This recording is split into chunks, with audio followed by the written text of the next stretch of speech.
NWA Powerr Episode 17 review, Pride and Thunder. I haven't been able to keep up to date fully with Powerr over the next couple of weeks from start to finish. I've been keeping up to date with them YouTube clips, things like that, but I managed to watch the whole show this week, and I will say, honest opinion, this is one of the better shows they've done. It felt strong. It felt like a good TV product, and it felt like they were trying to move in the right direction with it. The only couple of nitpicks I have, again, open up with a promo interview, maybe what NWA did, but this is what people complain about WWE doing. I think they need to try and move away from that. AEW is doing the same thing, open up with a promo, and it's just nice to see something different. They opened up with Tim Storm and his mom. Again, it's one of the things that you've seen in the past with, WCW done with Kevin Nash and on Anderson, Maspa and all that.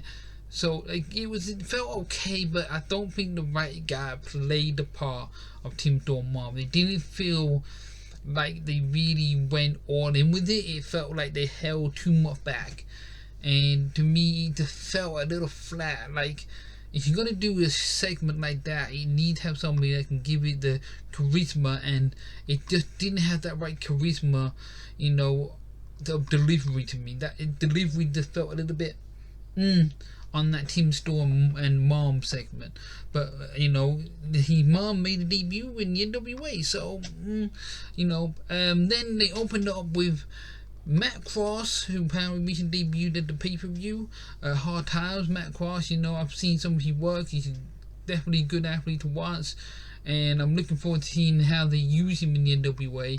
Now, I do have a nitpick, and this is one of my little bit of a nit for tonight's show. The TV Championship used to be defended every single week. Okay, it was your mid-card title that was always on the line. The whole idea was every single week you had the belt being defended. Ricky Starks was on commentary. He did not defend the title. Now, doesn't that define the whole point of the television title? The TV title meant to be defended every week, and it was not defended. I have a problem with that. I don't care, you don't. I have a problem with that. That is not the TV title. Change the name. It's a discrimination against the TV belt. If you're gonna have it, at least defend it. Don't just show up, defend it.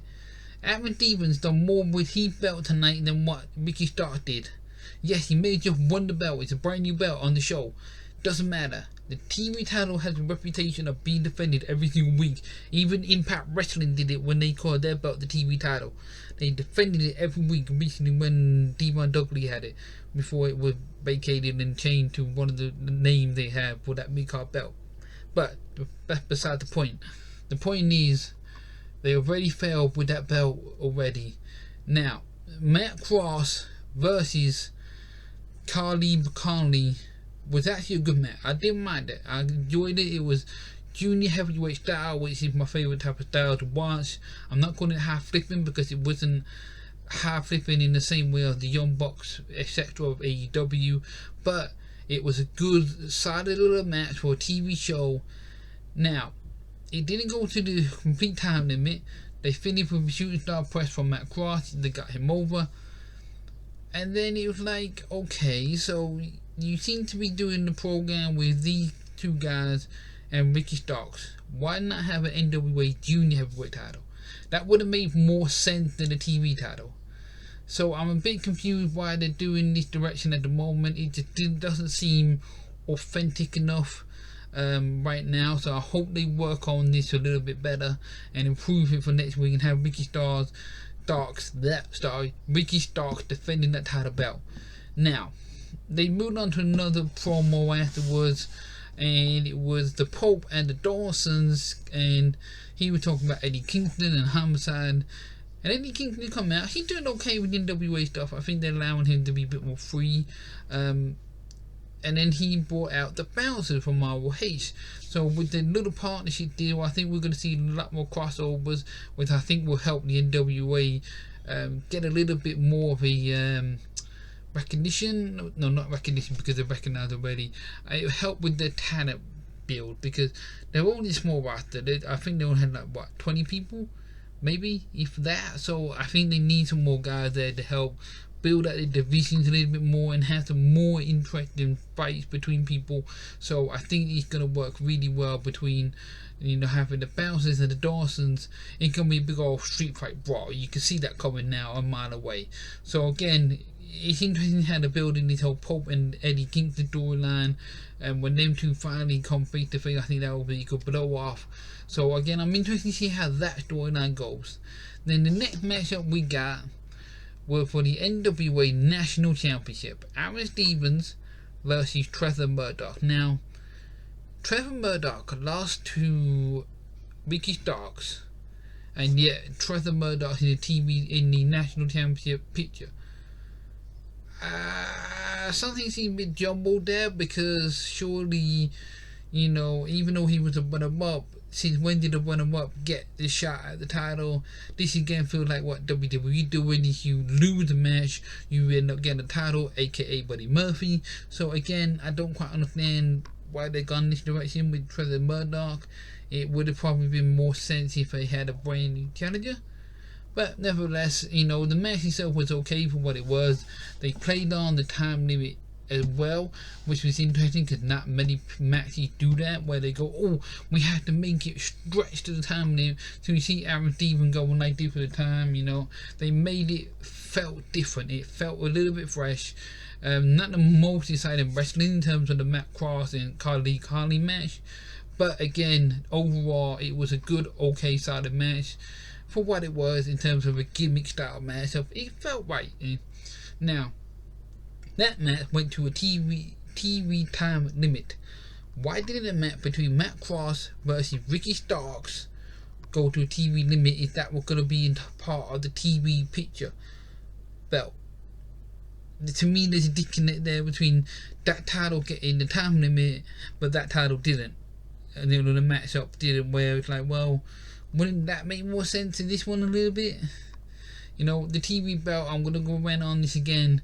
They need to keep an eye on that before they ruin that belt, because sorry, scratch that. Okay, so moving on now.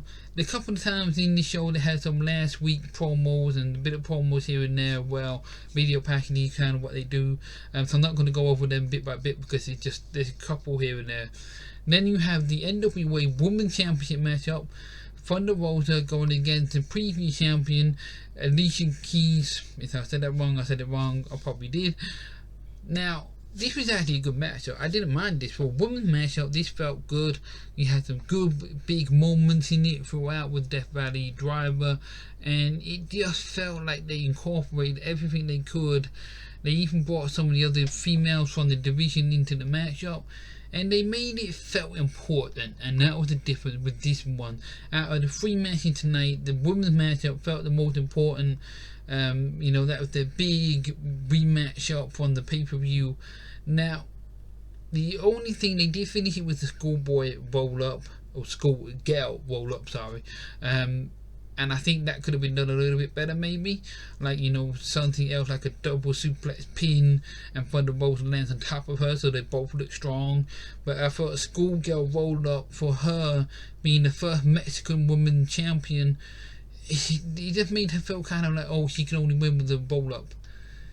Felt a bit WWE style, so I'm a little bit disappointed with that finish.